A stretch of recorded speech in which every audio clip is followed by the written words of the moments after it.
J'étais en train de te dire que quand tu vas accepter cette bonne nouvelle, la première des choses, c'est changer ta façon de voir les choses. Et considère que tu n'es pas n'importe qui. Parce que dans la volonté du Créateur,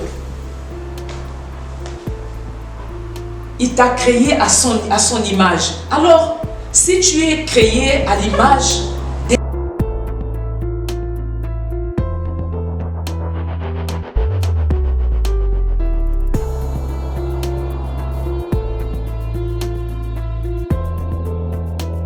Bonjour à vous tous qui me suivez sur la page du Centre international d'innovation et leadership.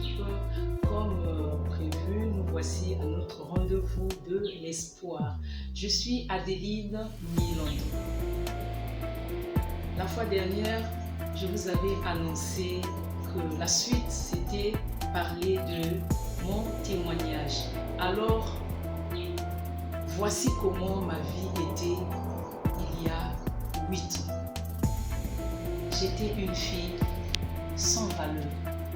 J'étais une fille qui n'avait pas d'issue, je peux dire. Quand je dis sans valeur, ça veut dire une fille qui mène une vie de prostitution, une fille qui n'a pas de vision, une fille qui ne sait pas où il va avec sa vie, une fille qui n'obéit pas à ses parents, une fille qui fait tout ce qui lui passe dans la tête, une fille qui vit au-delà de ses moyens, une fille orgueilleuse, une fille voleuse, une fille malhonnête, une fille escroc. Et ça fait que tout était aussi informe et vide. La vie n'avait pas de valeur. Peut-être toi aujourd'hui, tu vis ta vie, tu sors avec n'importe quel homme ou tu sors avec n'importe quelle femme ou tu fais tout ce qui te prend dans la tête. Tu dis, tu te vois, je m'habille bien, je loue une belle maison ou je vis dans une belle maison, je roule le carrosse dans les grosses caisses. Peut-être toi aussi, mais comment tu vis cette vie-là? Est-ce que tu es sûr que la vie que tu vis, tu es fier de cette vie, ou bien ton créateur, celui qui t'a créé, vraiment est content de te voir vivre cette vie? Il y a aussi d'autres personnes, certainement pendant que je suis en train de parler, tu es en train de dire, bon, on parle de Dieu, moi je ne connais pas Dieu. Mais quand tu vois le ciel et la terre, tu penses que c'est sorti dans le néant, ou quand tu vois tout ce qui est bien planifié, il y a chaque saison, ou comment tu vois l'herbe, ou parfois vous avez enlevé et l'herbe pousse et tout est bien planifié, vous croyez qu'il n'y a pas un Dieu? Je ne pense pas. Donc pour te dire que la vie que tu mènes, elle n'est pas une bonne vie. Parce qu'en menant cette vie-là, le résultat que j'ai eu un enfant qui n'était pas désiré.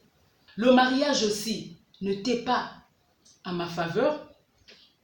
Tout ce que je vivais, les maris de nuit, les songes où je vis les phénomènes de maris de nuit, où je suis en train de avoir des rapports sexuels, où tu te vois aussi en tant que femme, les deux femmes qui sont en train d'avoir des relations sexuelles, où chaque nuit je fais que les songes en train de manger, où je fais les songes où je refais la même chose, ou quand je marche sur la grande avenue ou les ruelles, j'ai des toiles d'araignée.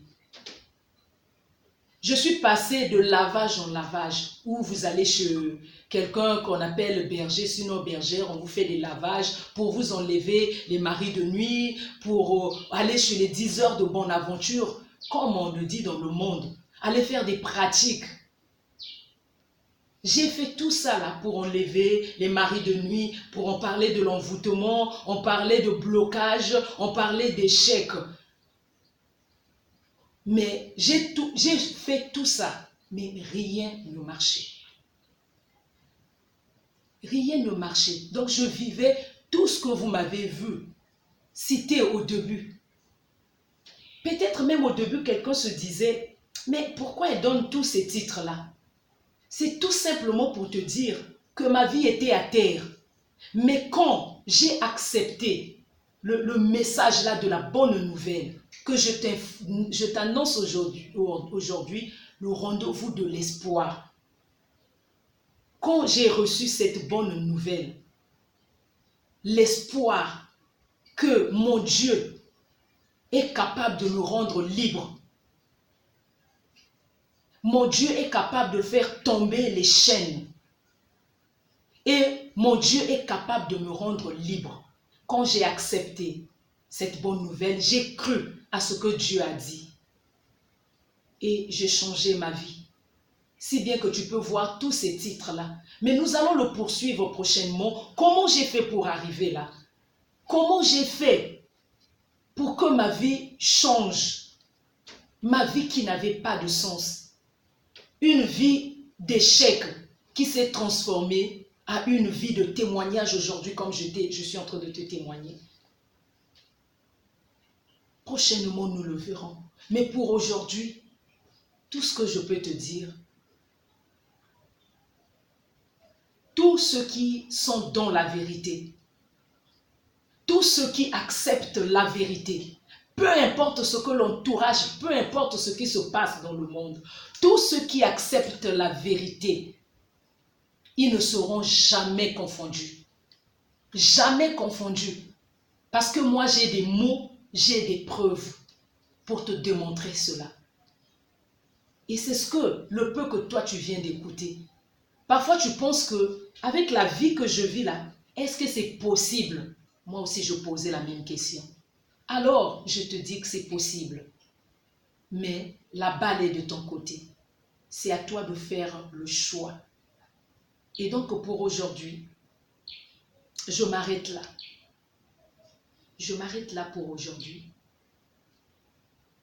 Je te donne rendez-vous encore vendredi prochain à 18h30, heure universelle, sur la même page. Nous allons poursuivre le témoignage. Si le temps va nous permettre, nous allons voir aussi comment on fait pour accepter cette bonne nouvelle. Merci, à bientôt.